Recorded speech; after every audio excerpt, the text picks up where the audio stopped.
Hello everyone, कैसे हैं आप सभी। एक बार फिर से आप सभी का स्वागत है हमारे यूट्यूब चैनल CCH में। और CCH में आज आप लोगों के लिए एक बहुत ही अच्छी और जो है एक इंपॉर्टेंट इन्फॉर्मेशन के साथ एक वीडियो आप लोगों के सामने है। आप लोग को सभी को पता है कि हमारी जो KVS की वैकेंसीज़ हैं वो ऑलरेडी अभी आने वाली ही हैं, और ऑलरेडी जो हमारे स्टूडेंट्स हैं जो KVS से में जॉब करना चाहते हैं वो अपनी तैयारी में जुट चुके हैं। अब तैयारी करने के लिए हमें एक प्लेटफॉर्म रेडी करना होता है। ऑलरेडी मैं एक वीडियो में जो है आपको पैडागोजी का पूरा पैटर्न बता चुकी हूँ कि आपका जो PRT, TGT और PGT का लेवल है उसमें हमारा जो टीचिंग मेथोलॉजी यानी कि पैडागोजी पार्ट भी हम इसे कह देते हैं, वो किस तरह से आएगा, क्या क्या सिलेबस है। तो लेकिन आज भी हम उसी प्लेटफॉर्म पे आगे बढ़ेंगे, लेकिन आज जो हम बात करेंगे वो लैंग्वेज की बात करेंगे। और लैंग्वेज में भी स्पेशली आज हम हिंदी की बात करेंगे कि जो हमारा हिंदी वाला पार्ट है, लैंग्वेज वाला पार्ट है, वो KVS में किस तरह से आता है। PRT में उसकी वेटेज कितनी है, TGT में उसकी वेटेज कितनी है और PGT में उसकी वेटेज कितनी है, और किस तरह के क्वेश्चंस और कौन कौन सा हमारा सिलेबस है। तो वीडियो के अंत तक बने रहिएगा। आज की क्लास में हम पूरा डिस्कस करने वाले हैं कि KVS में जो लैंग्वेज वाला पार्ट है उसका क्या रहेगा। लैंग्वेज आपको पता है दो हैं और दोनों लैंग्वेज कंपलसरी हैं। आपका जो पेपर होता है बाइलिंगुअल होता है, लेकिन लैंग्वेज उसमें दो कंपलसरी दी गई है, एक हिंदी और एक इंग्लिश। तो मैं आज आप लोगों को पूरा बताऊंगी, क्योंकि आपको पता है KVS का एग्ज़ाम जो है खाली वो स्टूडेंट नहीं दे रहे जो काफ़ी टाइम से इसकी प्रैक्टिस कर रहे हैं या इसकी तैयारी में लगे हुए हैं। इसमें वो बच्चे भी हैं जो अभी सीटेड क्वालिफाई होंगे जिन्हें KVS के बारे में भी कुछ भी नहीं पता। तो ऐसे बच्चों के लिए आज की जो ये वीडियो है जो बहुत ही जो है बेनिफिट देने वाली है। तो ज़्यादा टाइम नहीं वेस्ट करते हैं, हम बात करते हैं किसकी, लैंग्वेज की मैं आप लोगों से बात करूँ उससे पहले थोड़ा सा मैं पेपर का पैटर्न आप लोगों को बताना चाहूँगी। ध्यान से देखिएगा। आपको पता है कि आपका जो पेपर है, जो KVS का जो पेपर है वो 3 लेवल्स पे हो रहा है। PRT लेवल पे, TGT लेवल पे और PGT लेवल पे। यानी कि अभी जो हमारी वैकेंसी आने वाली है 2025 की, जो JN के मिड में वैकेंसीज आने वाली हैं, वो कितने लेवल्स पर आपका एग्जाम लेगी, 3 लेवल्स पर एग्जाम लेगी। कौन कौन सा एग्जाम लेगी, PRT का लेगी, TGT का लेगी और PGT का लेगी। पूरा पेपर हमारा जो कितना होता है, इसमें 180 क्वेश्चन आते हैं और आपको मिनट्स भी 180 ही मिलते हैं। यानी कि पूरा जो पेपर है वो कितने घंटे का होने वाला है, 3 घंटे का होने वाला है। पूरे पेपर को, चाहे PRT हो, TGT हो या आपका PGT लेवल हो, पूरे पेपर को कितने पार्ट्स में बांटा गया है, इसको 4 पार्ट्स में बांटा गया है। ध्यान से देखिएगा, इस एक क्लास से आपके बहुत सारे डाउट्स क्लियर होने वाले हैं। मैंने आपको कहा कि पूरे पेपर को कितने पार्ट्स में बांटा गया है, 4 पार्ट्स में बांटा गया है। पार्ट 1 कहता है जिसमें आपका लैंग्वेज वाला पार्ट लिया गया है, ठीक है। पार्ट 1 में क्या लिया गया है, आपका लैंग्वेज वाला पार्ट लिया गया है। लैंग्वेज में आपकी यहाँ पर 2 लैंग्वेज आनी है, ठीक है, एक हिंदी और एक इंग्लिश। इन दोनों की वेटेज भी कितनी रखी गई है, 10-10 ही रखी गई है। यानी कि 10 मार्क्स का तो आपको लैंग्वेज यहाँ पर तीनों लेवल्स में पढ़ना है। और उसकी कॉमन ही क्लास होती है, क्योंकि वो एक कॉमन पेपर होता है, चाहे आप PRT दें, TGT दें या PGT दें। ऐसे ही सेम आपका इंग्लिश का पार्ट भी रहता है। चलिए पार्ट 2 की बात कर लें, जो PRT, TGT और PGT पर फिर से सेम रहने वाला है। और इसमें क्या है, ये टोटल 20 मार्क्स का है। इसे कैसे डिवाइड किया गया है, 10 मार्क्स में आपका जो है GS और करंट अफेयर्स को रखा गया है, 5 मार्क्स में आपकी रीजनिंग एबिलिटी को रखा गया है और 5 मार्क्स में आपका कंप्यूटर लिटरेसी को रखा गया है। तो ऐसे मिलाकर ये पूरा टोटल आपका कितना हो जाता है, ये आपका पार्ट हो जाता है 20 मार्क्स का। चलिए अब बात कर ले पार्ट 3 की। पहले बात करूंगी PRT की। तो PRT में पैडागोजी पार्ट की सबसे ज़्यादा वेटेज होती है, याद रखिएगा। PRT पार्ट में यानी कि प्राइमरी लेवल का जो 1st to 5th का जो हमारा पेपर होता है, उसमें सबसे ज़्यादा वेटेज किसकी होती है, पैडागोजी की। कहीं इसे टीचिंग मैथोलॉजी भी कह देते हैं, कई लोगों को नहीं नॉलेज होती तो इसे चाइल्ड साइकोलॉजी, CDP कुछ भी नाम दे देते हैं। तो लेकिन ये हमारा कितना मार्क्स का होता है PRT लेवल पर, ये हमारा होता है 60 मार्क्स का। ऐसा नहीं है कि 60 मार्क्स का PRT पे आ रहा है तो TGT और PGT पे नहीं आएगा, वहाँ भी आएगा। लेकिन जहाँ हम बात करें TGT की और PGT की, याद रखिएगा इसकी वेटेज थोड़ी कम हो जाती है और यहाँ पर ये 40-40 मार्क्स का हो जाता है। यानी कि PRT लेवल पर जो हमारा ये आ रहा है, ये हमारा 60 मार्क्स का है, और TGT और PGT पे जो पैडागोजी आएगी वो हमारी क्या होगी, 40 मार्क्स की होगी। चलिए अब बात कर लेते हैं सब्जेक्ट की। PRT में जो है हमारे सब्जेक्ट, स्पेसिफिक सब्जेक्ट भी आते हैं। आपको पता होगा कि जो प्राइमरी लेवल की टीचर्स होती है वो मदर टीचर्स होती है, उन्हें ऑल सब्जेक्ट्स की क्लास देनी होती है। तो यहाँ पर दोबारा से हमारे पास इंग्लिश आने वाला है, हिंदी आने वाला है, ठीक है, EVS पार्ट आने वाला है। इस तरह से जो भी हम प्राइमरी लेवल पर बच्चों को जो सब्जेक्ट्स पढ़ाएंगे उनकी वेटेज आएगी। यहाँ भी जो है आपकी हिंदी की वेटेज थोड़ी ज़्यादा दी गई है। तो ये तो मैंने बात की किसकी, PRT की। अब बात करूँ TGT की, तो TGT में हमें यहाँ पर डिफरेंस देखने को मिलेगा। जहाँ पर सब्जेक्ट की बात करें तो ये पूरा पेपर उनका 100 मार्क्स में कन्वर्ट हो जाएगा, यानी कि 80 की जगह यहाँ पर कितने मार्क्स का हो जाएगा, 100 मार्क्स का। और अगर मैं यहाँ पर उसकी पैडागोजी की बात करूँ तो 60 की बजाय क्या हो जाएगा, ये 40 का हो जाएगा। बस थोड़ा सा ही डिफरेंस है, बाकी क्लासेस हमारी कॉमन होती हैं। लेकिन हाँ, जब हम इसकी प्रैक्टिस करते हैं तो हम लेवल को ज़रूर ध्यान रखते हैं कि प्राइमरी लेवल पर क्वेश्चंस अलग तरीके से आते हैं, TGT लेवल पर क्वेश्चंस अलग तरीके से आते हैं और PGT लेवल पर क्वेश्चंस अलग तरीके से आते हैं। तो आई थिंक आपको ये जो पेपर का हमारा पैटर्न है ये आपको समझ में आया होगा। तो ये तो मैंने जनरल सी बात की। जैसा कि मैंने अभी आपको बताया कि आपको केवीएस की हिंदी मैंने पढ़ानी है। तो अब बात करें हिंदी की। अभी मैं आपको बताकर आ रही हूँ कि हमारा हिंदी का जो पार्ट है, पहले पार्ट में हमें क्या करनी है, 10 मार्क्स की पढ़नी है। यानी कि 20 में से हमें 2 बांटे गए थे, एक हमें हिंदी दी गई थी लैंग्वेज में और एक हमें यहाँ पर इंग्लिश दी गई थी। तो 10 मार्क्स की हिंदी ये हमारे पास रहेगी और 20 मार्क्स की हमारी सब्जेक्टिव में रहेगी। जो स्पेसिफिक सब्जेक्ट है उसमें हमारा 20 मार्क्स का जो है हिंदी पार्ट आना है। यानी कि 20 + 10 को जोड़ दोगे तो टोटल आपकी जो हिंदी आनी है वो आनी है 30 मार्क्स की। काफ़ी अच्छी इसकी वेटेज है। अगर बाई चांस आपका रीजनिंग पार्ट, आपका कोई और अदर पार्ट वीक है तो आप यहाँ पर हिंदी में अच्छा स्कोर लेकर अपने पेपर में मेरिट में आ सकते हैं। देखिए पेपर केवीएस का पैटर्न ये रहता है, आपको मैं ऑलरेडी एक वीडियो में बता चुकी हूँ कि केवीएस 3 लेवल पर हमारी जो है सिलेक्शन करता है। पहला सीबीटी मोड पर जो आपका पेपर होगा, जो आप मार्क्स लाएंगे 180 में से जो हाईएस्ट मार्क्स होगा उसका 70% जुड़ेगा। देन उसके बाद 15 मार्क्स का आपका जो है डेमो होगा और 15 मार्क्स का आपका जो है इंटरव्यू होगा। ये ऐसे मिलाकर पूरी मेरिट बनेगी। तो सबसे पहला काम तो फर्स्ट राउंड यही है कि हमें ज़्यादा से ज़्यादा जो है स्कोर करना है 180 में से। कई बच्चों को यहाँ पे डाउट होता है कि कितना होना चाहिए। जैसे हम सीटेट में मानकर चलते हैं कि 95 आया तो क्वालिफाई हुआ। देखिए यहाँ पे आपको क्वालिफाई नहीं करना है, यहाँ पर आपको एक अच्छी मेरिट में आना है। अब ये अच्छी मेरिट का कोई लिमिटेशन नहीं है कि 120 होगा, 130 होगा, 140 होगा। ये आपके खुद के ऊपर है कि आप उस 80 में से 180 में से कितना ज़्यादा से ज़्यादा स्कोर कर सकते हो। तो आपको बता दूं कि अगर आप पीआरटी के स्टूडेंट हैं तो अगर अपना टीचिंग पार्ट यानी कि आपका पैडागोजी पार्ट प्लस आपका हिंदी पार्ट यानी कि 60 + 30 यानी कि 90 को आप स्ट्रॉन्ग कर लेते हैं तो आई थिंक आप अपनी आधी जो है जंग तो जीत ही लेते हैं। तो हिंदी को लाइटली नहीं लेना है, 30 नंबर कम नहीं होते। अब इस 30 नंबर के लिए हमें पढ़ना क्या क्या है, क्योंकि देखिए तैयारी करने के लिए ना आजकल हम देख रहे हैं स्टेशनरीज में बहुत सारी बुक्स हैं, बहुत सारे राइटर्स की, बहुत सारे ऑथर्स की डिफरेंट बुक्स हैं। हम पूरी मेहनत करते हैं, बुक्स में लगे रहते हैं, लेकिन जब हम एग्जाम देने जाते हैं तो हम देखते हैं उन बुक में से तो कुछ भी नहीं आया। यानी कि तैयारी ऐसी करो जिसमें हमें पता होना चाहिए कि हमें करना क्या है। डायरेक्शन ही नहीं पता है कि राइट जाना है कि लेफ्ट और आप चले जा रहे हो तो आप गलत डायरेक्शन में ही पहुंचोगे। तो इसीलिए हमें ये पता होना चाहिए कि हर सब्जेक्ट में हमें कैसे पढ़ना है, किस तरीके से पढ़ना है और कितना पढ़ना है। तो उसी को ही लेकर मैंने ये वीडियो आज की बनाई है। तो ध्यान दीजिएगा। सबसे पहले मैं बात करती हूँ आपके किसकी, इसके 10 मार्क्स की। ठीक है, 10 मार्क्स को अगर मैं आप लोगों को बोलूँ कि इसके अंदर आपको 3 तरह से हिंदी की तैयारी करनी है। सबसे पहले कैसे तैयारी करनी है, पहले आपने यहाँ पर पठन कौशल की तैयारी करनी है, जिसे हम रीडिंग कॉम्प्रीहेंशन भी कहते हैं। ठीक है, इंग्लिश में हम इसे क्या कहते हैं, रीडिंग कॉम्प्रीहेंशन भी कहते हैं। इसके अंदर होता क्या है, इसके अंदर हमारा आता है अपठित गद्यांश। आपको केवीएस जो है अपठित गद्यांश देगा और ऑलरेडी आप सीटेट क्वालिफाई होते हैं और भी कोई एग्जाम्स आपने क्वालिफाई किए होते हैं तो आपको ऑलरेडी पता है कि हर कॉम्पिटिटिव एग्जाम में अनपैसेज तो आना ही है, अपठित गद्यांश तो आना ही है। उसका भी तरीका मैं आप लोगों को यहाँ पर बहुत ही शॉर्ट तरीके से सिखाऊंगी, क्योंकि कॉम्पिटिटिव एग्जाम्स में 2-2, 3-3 पेज के पैसेज देते हैं, अपठित गद्यांश देते हैं। तो कैसे हम उस प्रॉब्लम से बाहर निकलें और ज़्यादा से ज़्यादा स्कोर कर सकें।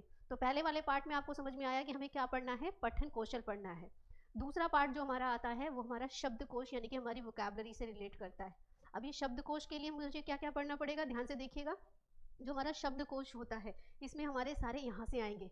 एक वचन क्या होता है, बहुवचन क्या होता है, रचना क्या है, वाक्य रचना क्या होती है, विलोम शब्द क्या है, समानार्थक शब्द क्या है, ये सारे पार्ट हमें करने पड़ेंगे। अब यहाँ पे भी बड़ी कंफ्यूजन है, क्योंकि देखिए ये जो टॉपिक है वोकैबुलरी जो है इसका कोई एंड नहीं है, क्योंकि आपको पता है कि चाहे टीचिंग का हो या नॉन टीचिंग का पार्ट हो, ये जो वोकैबुलरी है ये नेवर एंडिंग है। तो ऐसे में क्या पढ़ा जाए जो पेपर में आए। तो यहाँ पर जब आप क्लास लेंगे तो आपको एक जो है असाइनमेंट तौर पर सिलेक्टेड वर्ड्स का वो भी ट्रिकी और आसान तरीके से प्रैक्टिस कराई जाएगी, ताकि वो ही कराए जाएंगे जो पेपर के पर्पस से हैं, क्योंकि खुद से वो याद नहीं होते, लेकिन अगर उसी को अगर हम एक इजी पैटर्न में करें तो बड़ी जल्दी से याद हो जाते हैं। तो वो तरीका भी यहाँ पर अपनाया जाएगा। अब बात कर ली है पठन कौशल की, कर ली है शब्दकोश की, कर ली है। अब तीसरा पार्ट हमारा व्याकरण से रिलेटेड होता है। याद रखिएगा, व्याकरण में व्याकरण तो आएगा ही आएगा, साथ में इसकी प्रयुक्ति भी आएगी। प्रयुक्ति को इंग्लिश में हम कहते हैं एप्लीकेशन। याद रखिएगा, प्रयुक्ति को क्या कहा जाता है, इंग्लिश में हम कहते हैं एप्लीकेशन। यानी कि ग्रामर को सिर्फ पढ़ना नहीं है। ग्रामर में जब हम व्याकरण की बात करते हैं तो सबसे पहले इसी की बात की जाती है। इसमें भाषा का ज्ञान दिया जाता है, संज्ञा बताई जाती है, सर्वनाम बताया जाता है, विशेषण बताया जाता है, क्रिया, अवयव, ये सारी चीज़ें बताई जाएंगी। खाली बुकिश नॉलेज से आपको ये नहीं बताया जाएगा कि संज्ञा क्या है, बल्कि उसका एप्लीकेशन भी बताया जाएगा कि संज्ञा जितने प्रकार की है उसे यूज़ कैसे किया जाता है, या व्यक्तिवाचक, भाववाचक, जातिवाचक संज्ञा को आप पहचानोगे कैसे, क्योंकि यहाँ पर रोट लर्निंग वाले क्वेश्चंस नहीं आने वाले हैं। ग्रामर का जो लेवल होगा वो व्यवहारिक होगा। व्यवहारिक का मतलब है एप्लीकेशन बेस वाला होगा। आपको वो जो चीज़ आपने सीखी है उसको यूटिलाइज यानी कि उसको यूज़ करना भी आना चाहिए।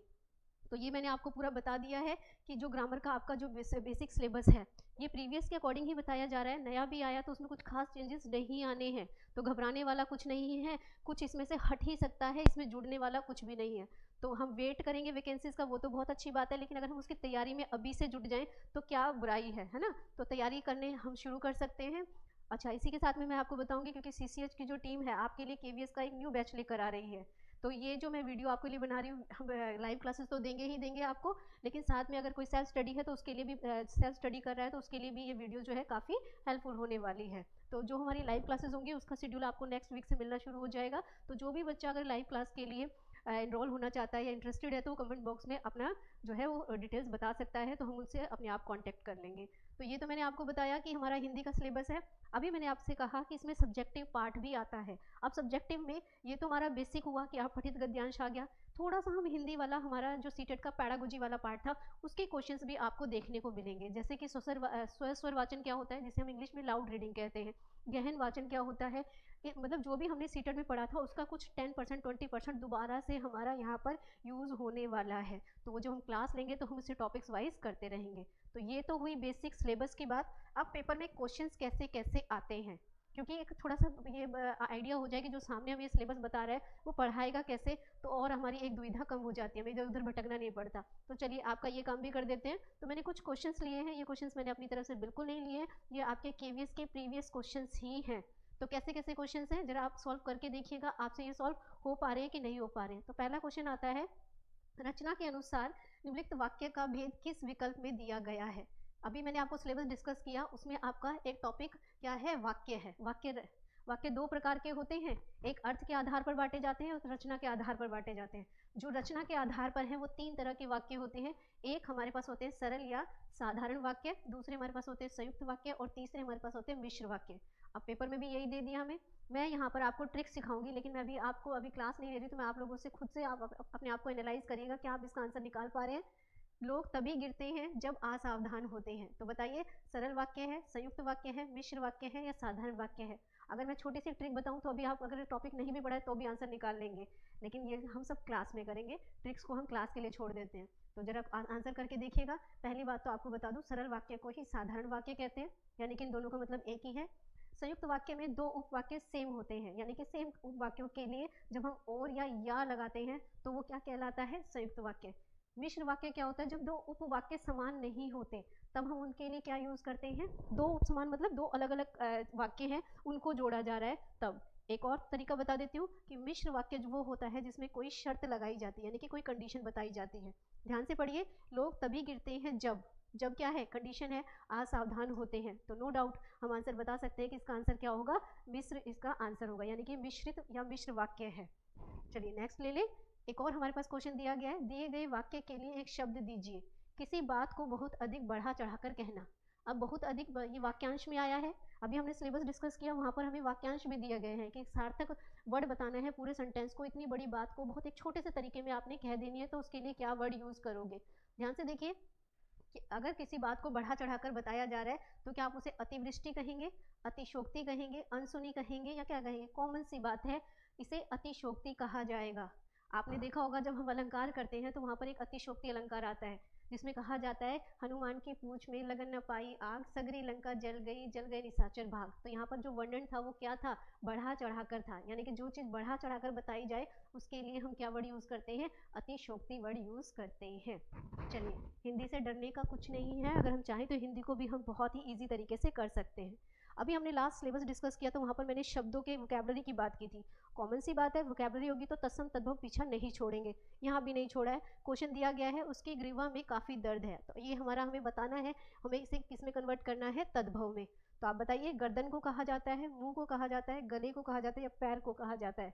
तो अभी तो आप बता नहीं सकते क्योंकि रिकॉर्डेड वीडियो है, मैं ही बता देती हूँ आपको। तो इसका आंसर क्या होगा, गर्दन इसका आंसर आ जाएगा। यानी कि पेपर के पर्पज से हमें तत्सम और तद्भव शब्दों को भी करना है। याद रखिएगा, मेरी क्लास जो होती है वो हिंदी में भी पूरी ट्रिकी होती है, यानी कि हम बुकिश नॉलेज नहीं पढ़ेंगे, हम क्या पढ़ेंगे, हम ट्रिक से करेंगे। और साथ ही जब आप क्लास लेंगे तो मैं आप लोगों की पूरी हेल्प करूँगी।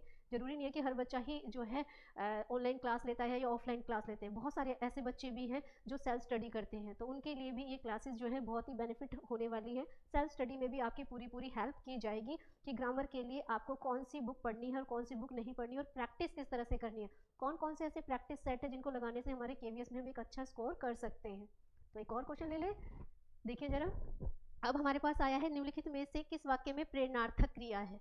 क्रिया तो हमने सबने पढ़ी है, हमेशा अकर्मक और सकर्मक में घूमते रहते हैं, लेकिन अब हमारा लेवल बढ़ गया। ये KVS है भाई, केंद्रीय विद्यालय संगठन है, ये सिर्फ अकर्मक सकर्मक नहीं देगा, ये आपको दे रहा है प्रेरणार्थक क्रिया। अब प्रेरणार्थक क्रिया होती क्या है, चलिए मैं आपकी थोड़ी हेल्प कर दूं। प्रेरणार्थक क्रिया वो क्रिया होती है जिसमें क्रिया का कर्ता कोई काम खुद नहीं करता बल्कि किसी और से करवाता है, तब उस क्रिया को हम कहते हैं प्रेरणार्थक क्रिया। तो ढूंढ कर देखिए जरा, मुझे पढ़ना है, कोई दूसरा नहीं कर रहा है। सोहन ने खाना बना लिया, कोई दूसरे के लिए नहीं कर रहा है। धर्मेंद्र पढ़कर सो गया, किसी और के लिए नहीं, अपने लिए ही कर रहा है। सीता राधा से पत्र पढ़वाती है, यानी कि सीता ने कोई काम खुद नहीं किया, राधा से करवाया, तो इसमें हमारी कौन सी क्रिया हो जाएगी, प्रेरणार्थक क्रिया। साथ ही चलिए ट्रिक भी थोड़ा बता दूं, जहां पर भी वर्ड लिखवाया, गवाया, चलवाया आता है, नो डाउट वो क्रिया हमारी कौन सी बन जाती है, वो हमारी बन जाती है प्रेरणार्थक क्रिया। दोबारा याद रखिएगा ध्यान से, प्रेरणार्थक क्रिया क्या होती है, जब क्रिया का कर्ता कोई काम खुद नहीं करता बल्कि किसी और से करवाता है, तब उस क्रिया को हम प्रेरणार्थक क्रिया कहते हैं। तो आई थिंक आपको ये समझ में आया होगा। चलिए एक और क्वेश्चन ले लेते हैं, बहुत इंपॉर्टेंट क्वेश्चन है कि संज्ञा या विशेषण के मेल से बनने वाली क्रिया को क्या कहा जाता है। क्या संज्ञा या विशेषण से के मेल से बनने वाली क्रिया प्रेरणार्थक कहलाती है। अभी तो बताया कि प्रेरणार्थक क्रिया क्या होती है, जिसमें क्रिया का कर्ता कोई काम खुद नहीं करता, यानी कि प्रेरणार्थक क्रिया तो ये नहीं है ना। तो अगर फिर वो कौन सी क्रिया है जो संज्ञा या विशेषण बनाती है, जब हम क्लास लेंगे तो मैं आपको डीपली बताऊंगी कि पूर्वकालिक क्रिया क्या होती है, ठीक है, क्रियार्थक संज्ञा का मतलब क्या है, नाम बोधक क्या होती है, सहायक क्रिया क्या होती है। बट अभी फिलहाल आपसे ये पूछा गया है कि संज्ञा या विशेषण के मेल से बनने वाली क्रिया क्या कहलाती है, तो हम उसे नाम धातु या नाम बोधक के नाम से जानते हैं। तो इस भ्रम से बाहर निकल जाइए कि पेपर में हमारी सिर्फ अकर्मक और सकर्मक क्रिया आएगी, बल्कि हमें पूर्वकालिक क्रिया पता होनी चाहिए, सहायक क्रिया पता होनी चाहिए, प्रेरणार्थक क्रिया पता होनी चाहिए, और नाम धातु क्रिया भी हमें पता होनी चाहिए। तो देखिए जरा एक दो क्वेश्चन और देख लें। चलिए क्वेश्चन कहता है, नदियों का पानी धीरे धीरे कम होता जा रहा है, बताइए क्रिया विशेषण है, प्रविशेषण है, विशेषण है या क्रिया है। तो क्रिया पता होनी चाहिए जो संज्ञा या सर्वनाम का क्रिया के साथ संबंध बताए, विशेषण जो संज्ञा या सर्वनाम या विशेष्य की विशेषता बताए, प्रविशेषण जब एक क्वालिटी की भी एक और क्वालिटी होती है, यानी कि गुण का एक और गुण होना प्रविशेषण होता है, और क्रिया विशेषण जो क्रिया के होने की विशेषता बताए। तो ध्यान से देखिए, नदियों का पानी धीरे धीरे कम हो रहा है और उसकी विशेषता क्या है, धीरे धीरे। क्रिया क्या हो रही है, यहाँ पर क्रिया हो रही है, वो कैसी हो रही है, धीरे धीरे। तो ये कौन सा आंसर हो जाएगा, ये हमारा फर्स्ट आंसर हो जाएगा कि इसमें क्या है, क्रिया विशेषण है। तो ये सिर्फ अभी मैं शॉर्ट फॉर्म में आपको बता रही हूँ, जब आप क्लास लेंगे तो पूरा एक एक टॉपिक को हम क्लास में ही डिस्कस भी करेंगे और उसकी प्रैक्टिस भी करेंगे। नेक्स्ट क्लास के लिए कुछ नहीं छोड़ने वाले हैं। एंड लास्ट क्वेश्चन एक और ले लेते हैं। क्वेश्चन नंबर नेक्स्ट कहता है, इस ग्लेशियर का पानी का 1.25 किलोमीटर हिस्सा पिघलकर गायब हो गया है। 1.25 फिक्स है, ठीक है। वाक्य में रेखांकित पद क्या है, गुणवाचक है, सार्वनामिक है, संख्यावाचक है या परिमाणवाचक है। तो आपको बता दूं कि गुणवाचक वो होते हैं जो संज्ञा या सर्वनाम की विशेषता बताते हैं, ठीक है। सार्वनामिक जिसे हम संकेतवाचक भी कहते हैं, जब क्रिया से पहले सर्वनाम लगता है और सर्वनाम उसकी विशेषता बताता है। ऐसा भी यहाँ पर कुछ नहीं हो रहा है। तो अब मेरे पास बच गए हैं 2, और इन दोनों में ही कंफ्यूजन है कि संख्यावाचक होगा या परिमाणवाचक होगा, क्योंकि उसमें 1.25 लिखा है तो आपके माइंड में संख्यावाचक भी आएगा, संख्या की दिख रही है। लेकिन आप देखिए किलोमीटर है, जिसे मापा जाता है, तोला जाता है, गिना नहीं जाता, और जिसे मापा और तोला जाता है वो हमारा परिमाणवाचक विशेषण होता है। तो ये तो मैंने आपको शॉर्ट फॉर्म में बताया कि KVS का हमारा पैटर्न क्या क्या रहेगा, ठीक है।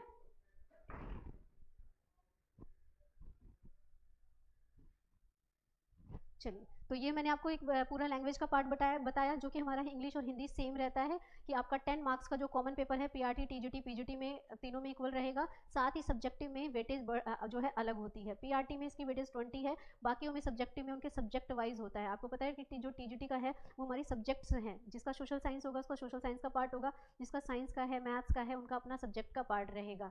और अगर आपको और मोर इन्फॉर्मेशन चाहिए तो हमारे चैनल को सब्सक्राइब करें, बेल आइकन को प्रेस करें, वीडियो को लाइक करें और कंटिन्यू हमारे साथ जुड़े रहें। KVS से रिलेटेड हर एक इन्फॉर्मेशन आपको घर बैठे मिलती रहेगी। Thank you so much.